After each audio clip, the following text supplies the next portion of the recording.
The Moʻolelo of Hāloa and Hāloa na kalo kapalili begins with an introduction to their makua, which is Wakea and Hoʻohoku kalani. Now, in our Kumulipo, in our cosmonic genealogy, in a previous relationship, their father Wakea helps to create the ʻāina of Hawaiʻi, or the islands, the moku. The union of Wakea and Hoʻohoku kalani leads to the creation of all kanaka. When Hoʻohoku kalani has her first child, Hāloa naka, he is born a stillborn. Wakea and Hoʻohoku kalani then bury his body in their pahale, their yard, and from his kino, from his body, comes the first kalo.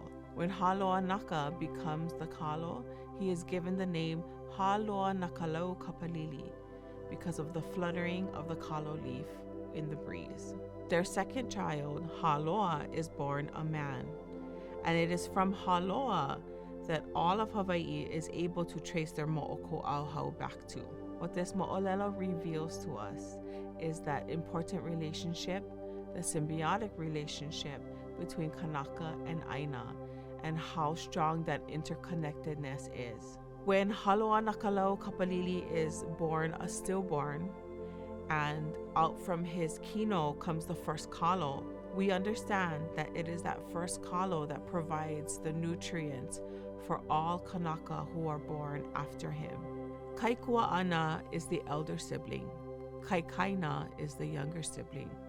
This relationship between Kaikuaʻana and Kaikaina is so important, not just within the familial system from kanaka to kanaka, but also as it translates from kanaka to ʻāina. The Kaikuaʻana's role is to protect and become a sort of role model for the Kaikaina. And in turn, it is the Kaikaina's kuleana to mālama and take care of their older sibling so that they may receive all of the protection and guidance and wisdom from their Kaikuaʻana. Through the learning of this moʻolelo, we understand that the ʻāina is our Kaikuaʻana and we are the Kaikaina. In this relationship, it is our kuleana as the Kaikaina to make sure that we are good stewards to the land, to make sure that we are protecting our resources, that we are providing the things that the ʻāina needs, so that in return the land can nourish us. Western land ownership is rooted in individual property rights, granting legal authority over land use and disposal. This is a stark contrast to what we as Hawaiʻi believe. For Hawaiʻi, land is not about the individual, it is about the collective, the community. It is our understanding that the ʻāina will thrive if we as a people collectively contribute to its vitality. And that's not necessarily the Western concept of land ownership.